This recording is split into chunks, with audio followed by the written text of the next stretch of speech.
Genesi, capitolo 12. A vocazione Abram.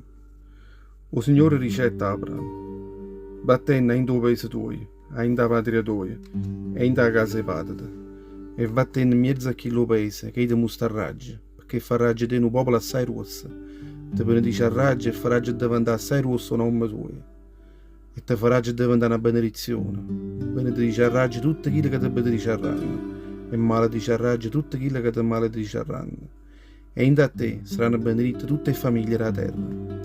Tanto Abram partette come aveva comandato il Signore, e insieme con essa partette pure Lot. Abram teneva 75 anni quando lasciai Carran.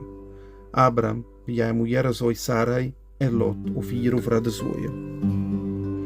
E tutte quelle ricchezze che avevano accucchiato a Carran, e tutte quelle persone che stavano in casa sua, e tutte insieme si incamminavano in mezzo al paese Canaan. Quando arrivavano in tuo paese Canaan, Abram faceva il giro di tutto il paese e si fermava a Sichem, vicino a Quercia e More. In da quel paese non gestivano i cananei. Là il Signore ha comprato Abram la ricetta.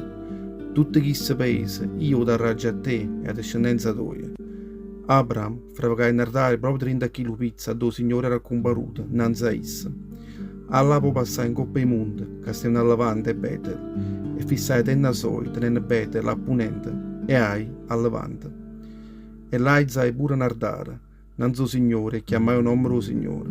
Poi Abram tuoi a tenna, e se ne jette in do Negev. Abram in Egitto. L'inda chi lo paese venette una carestia, e Abram scenette in dall'Egitto, pensando in rimanere quando che la carestia non fosse passata. E quando stava trasendo in terra l'Egitto, ricetta a Sarai, la moglie sua. Vire, i sacci che tu sei una femmina assai bella. Quando l'egiziana te vedranno, penseranno in da capo a loro. Che essa certa è la moglie sua, e maccideranno, e lasceranno campare solo a te. Perché non dici che tu sei sorma? A così mi tratteranno buone per bigliatoie, e campasse pure insieme con te.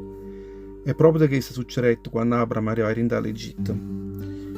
L'egiziana, vedendo che la femmina che era assai bella, e se ne adunai pure ministro del faraone, e parlai della bellezza che essa non so faraone. E a così che la femmina fu pigliata e fu portata in da casa del faraone. E bie che sto faraone trattai buono Abram, e la rialai pegre e armiente, schiave e schiave, ciucce e cammelli.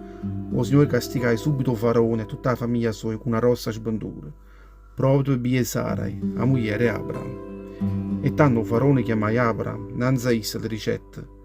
Perché tu hai fatto a me una cosa questa? Perché non mi rittero il primo momento che essa era moglie?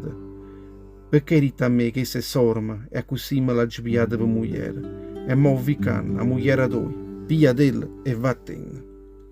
Poi faraone consegna Abram in de mani e certi uomini che l'accompagnavano fuori a terra dell'Egitto, insieme con la moglie e con tutte le bene sue.